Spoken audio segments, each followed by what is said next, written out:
Halo guys, welcome back to CVT Indonesia. Bersama kami, Reza Rever. Nah, sekarang kami diberikan kesempatan oleh Jeep Indonesia untuk merasakan salah satu lineup SUV terlegendaris mereka yang mana sudah meluncur sebanyak 5 generasi. Akhirnya resmi masuk oleh ATPM di Indonesia. The All New Grand Cherokee tahun 2023. Dihadirkan dalam dua varian, yaitu yang short wheelbase yang 5-seater dan juga yang long wheelbase yang 7-seater. Mobil ini dibanderol dengan harga 1,7 miliar dan juga 2,3 miliar. Seberapa menarik? So, tanpa berlama-lama, ini dia CVT Review di All New Grand Cherokee.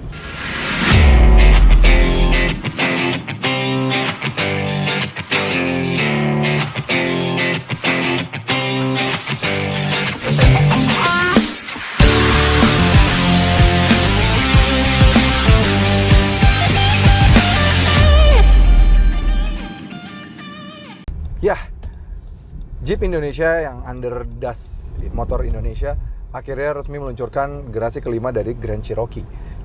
Dihadirkan dengan tampilan yang lebih gagah ya, dan kode bodinya WL sekarang. Ini gagah banget, Amerika banget, dan di luar prediksi kirain yang masuk versi rakitan India ya kan, karena memang kita sering dapat mobil rakitan sana.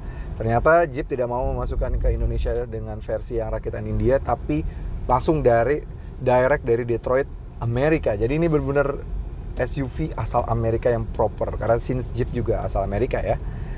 Ya, sebenarnya kami bilang di awal dia dihadirkan dalam dua varian, yaitu 2000cc 5-seater dan juga 3600 yang 7-seater. Kami diberikan kesempatan untuk mengetes yang varian 2000cc short wheelbase yang mana panjangnya itu di 4900 mm, sedangkan yang long wheelbase yang 7-seater itu di 5200. Jadi 7-seater. Dan tapi kerennya yang 7-seater itu pakai mesin 3600 Pentastar-nya Jeep ya, yang mana juga dipakai di Wrangler. Gitu, tapi memang 3600 pastinya kalau masuk ke Indonesia kena pajak tambahan kan. Jadi wajar harganya juga jauh lebih tinggi di 2,3 miliar. Ini 1,7 off the road. Gimana impresi berkendaranya? Ini mobil yang beda sih karakternya. Memang ini karakter mobil Amerika banget. Yang mana posisi duduknya aja kita tinggi, raised up banget. Ini kita udah dibikin rendah aja, rasanya tuh kayak tinggi banget. Badannya tuh kayak visibilitas tuh tinggi, rasa SUV, dan hoodnya tuh bener-bener bisa kita lihat di ujung. Layaknya sebenarnya proper SUV gitu ya. Kita bisa lihat. Dan seperti kita tahu, Grand Cherokee ini selalu terasa sangat spesial karena dari dulu Grand Cherokee bahkan sempat menjadi SUV terkencang di generasi pertama ya. SUV terkencang yang pernah dijual. Zaman itu belum ada ya AMG G63 gitu misalnya, atau X5M gitu. Zaman dulu kan belum zamannya SUV performance, tapi Grand Cherokee itu salah satu SUV performance. Dan pada saat itu juga satu-satunya SUV yang sudah disematkan fitur keselamatan airbag pada saat itu. Jadi lumayan advance dalam soal safety dan juga lumayan advance soal performance waktu itu ya. Generasi pertamanya. Luar biasa sekali. Dan ini generasi terbarunya. Ini sekarang dashboardnya baru, head unitnya 10,1 inch, sudah lengkap banget. Dia udah support Apple CarPlay, Android Auto, dan dia support juga kamera 360 yang canggih banget ya. Ini kita bisa lihat di sini pengaturannya banyak banget dan lengkap. Kita juga bisa mengatur kendaraan kita dari sini.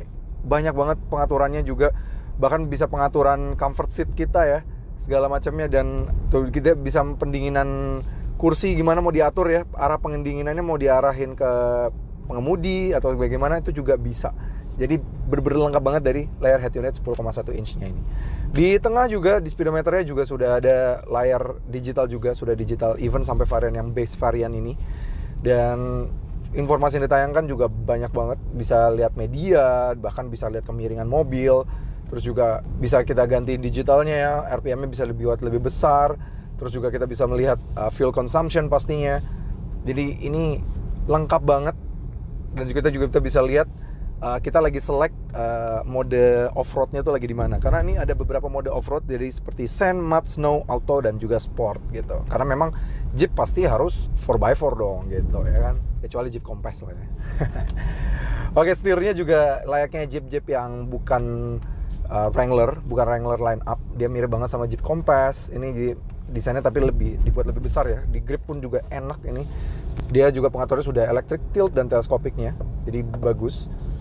Enak banget. Dan yang paling menarik lagi, dalam setirnya tuh juga sudah ada tombol-tombol seperti pengaturan audio, dan yang kanan untuk adaptive cruise control. Jadi dia tetap advance dalam soal safety. Jadi kita bisa mengatur adaptive cruise controlnya, kita set dengan depan jaraknya, kita bisa lepas tangan seperti ini, dan juga bisa sudah set sesuai dengan kemauan kita. Jadi lengkap untuk urusan safety juga gitu. Kelengkapan-kelengkapan lainnya pada di tengah sini juga wireless charging, 12 socket, terus juga USB-A, USB-C ada 4, masing-masing 2 gitu ya. Di belakang bahkan ada colokan rumah seperti like a Wrangler. Bagian tengah sini spionnya dia juga sudah digital, jadi kita bisa ganti-ganti view-nya sesuai keinginan kita tuh. Tuh. Dan pasti kalau kalian lihat di atas dia juga sudah dilengkapi dengan panoramic sunroof. Dan yang paling keren untuk penggantian gear lever-nya dia sudah pakai rotary gitu ya. Jadi bukan pakai tuas lagi, dia pakai tuas seperti layaknya di Range Rover lah ya, mirip banget. Kulit-kulitnya dia bagus nih ya, opsi yang warna terang, warnanya warna beige, kalau membuat kesan kabinnya tuh lapang, even varian yang short wheelbase-nya. Kelengkapannya tuh lengkap banget, mobil seperti yang layaknya memang mobil premiumnya. Jeep pun menawarkan bilang bahwa ini adalah first premium SUV dari mereka gitu, karena ya ini memang dibedakan dari lineup Wrangler ya. Wrangler kan untuk yang off-road fokus, kalau ini lebih ke yang walaupun juga off-road ready tapi dia lebih luxury gitu. Pengaturan kursinya juga sudah elektrik, kanan dan kiri. Untuk yang kanan sudah ada 2 memory seat, jadi bisa kita atur-atur sesuai keinginan kita dan kita bisa save. Bagus banget. Pedal shift di belakang setir juga sudah ada, jadi ya enak banget sih ini mobil. Mobil ini yang kita tes adalah yang varian 2000 cc. 2000 cc nya ini memiliki tenaga 270 horsepower dan torsinya di 400 Nm. Justru lebih besar secara spesifikasi dibandingkan varian 3600-nya. Karena 3600 itu torsinya hanya di 353 karena naturally aspirated. Bagaimana rasa berkendaranya? Kita gas ya. Memang pada saat di mode auto dia ada sedikit turbo lag-nya. Wajar karena memang ini 2000 cc. Jadi ada sedikit turbo lag-nya. Nah, bagaimana di mode sport? Kita lihat ya. Pengalihan tenaganya jauh lebih halus, lebih cepat juga, cepat banget, ini udah 100 km/jam. Tapi memang masih ada terasa turbo lag-nya. Wajar, mesinnya 2000 cc tapi dibuat tenaga lebih besar. Ini penyakit ini juga hadir di mobil-mobil SUV asal Eropa ya, yang mana juga menggunakan spesifikasi sama 2000 cc tapi dibuat turbo dan torsinya sampai 400 Nm. Dan untuk efisiensi sendiri meskipun besar, untuk efisiensi mesin yang 2000 cc ini bisa menjadi opsi yang menarik karena ya dengan mesin 2000 cc diberikan turbo. Mesin 2000 cc nya ini kami memang belum tes secara full to full, hanya melihat klaimnya saja di luar negeri sana. Untuk dalam kota dia masih bisa di 10,9 km/liter, sedangkan untuk rute luar kota dengan kecepatan rata-rata 100 km/jam klaim bisa mencapai 16,9 km/liter. Jadi masih cukup efisien. Terbayang kami pernah membawa Wrangler Rubicon yang varian 3600 liter ya waktu itu. Itu sangat-sangatlah boros. Overall suspensi ya. Ini kami melewati jalanan yang bukan jalanan hot mix tapi beton. So far nih peredaman dari bawah bagus, peredaman dari atas juga bagus. Nih kalau speed bumps. Nah, kalau speed bumps itu teredam dengan sangat baik. Tapi kalau misalnya kita belok tadi handling ya, dia tuh agak terasa kayak aduh. Nah, ini speed bumps. Kalau handling, feedback dari jalanannya menurut kami masih kurang terasa.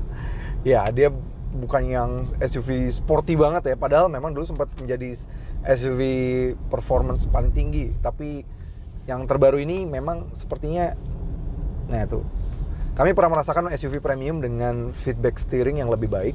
Dan tambah lagi juga dengan dimensi yang besar seperti ini, kami juga pernah merasakan SUV dengan dimensi sebesar ini punya body roll yang lebih minim dibanding mobil ini. Ini body rollnya lebih terasa ya.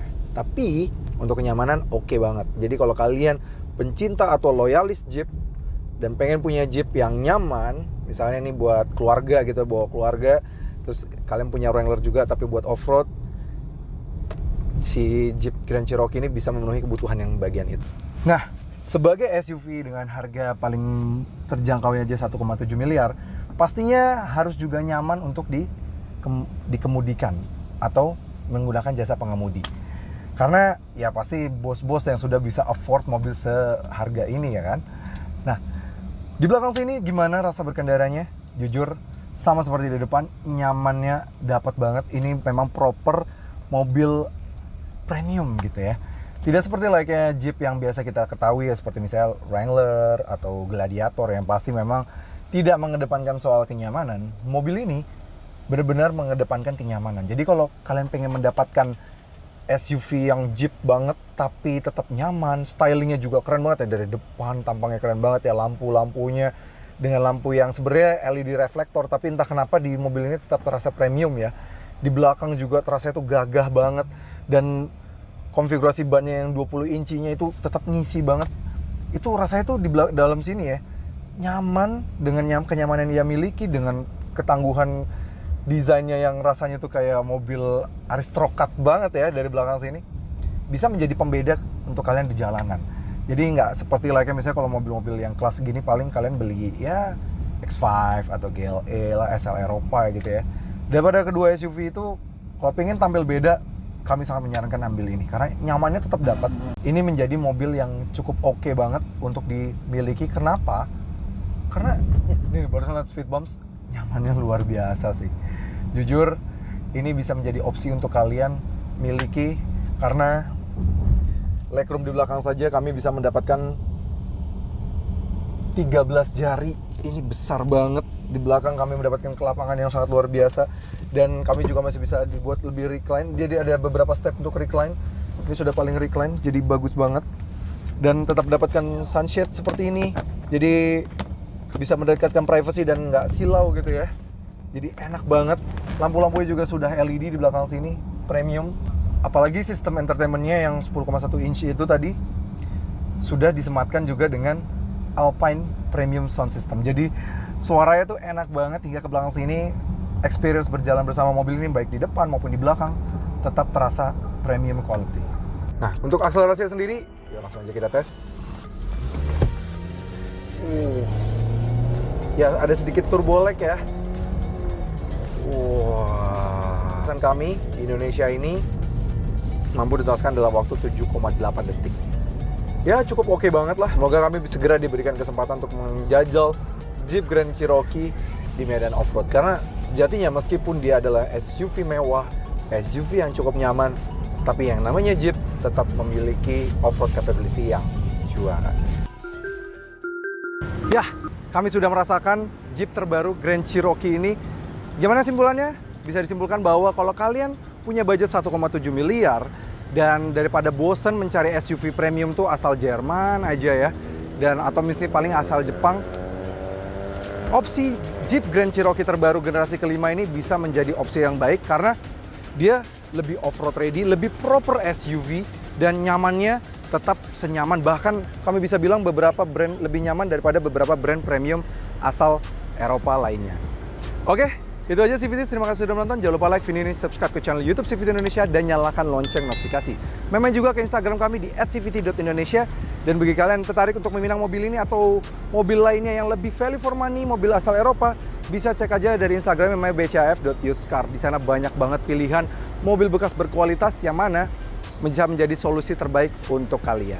Oke CVT, kami pamit undur diri. Sampai ketemu lagi di video berikutnya.